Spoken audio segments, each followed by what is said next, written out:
High school football player in Gainesville is recovering in the hospital days after suffering a medical emergency after practice. TV20's Emma Delamo tells us how his teammates are honoring their friend. Things look the same at St. Francis Catholic Academy in Gainesville, but someone is missing. And all the things that you look for in a student and just kind of being a good guy all around. 14-year-old Luke Cabe is in the hospital after suffering a cardiac arrest last Thursday. The freshman collapsed after football practice. Luke's family created a GoFundMe page to help with hospital expenses, as well as a Facebook page called Luke Strong, where they're providing updates on Luke's condition. As an athlete, he was someone who tried. He really, I think, developed into this love of the game.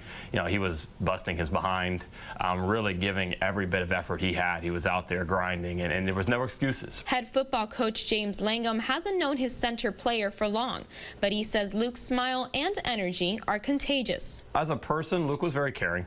He's also a little bit of a knucklehead, to be honest with you.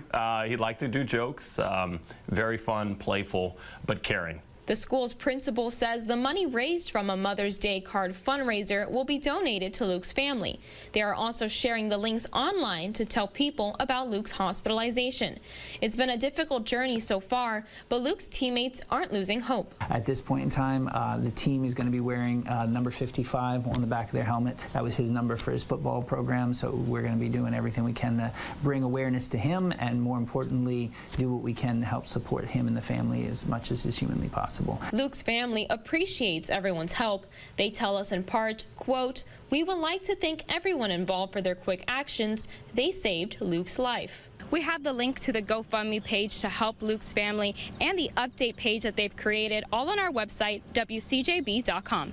Reporting in Gainesville, Emma Delamo, TV 20 News.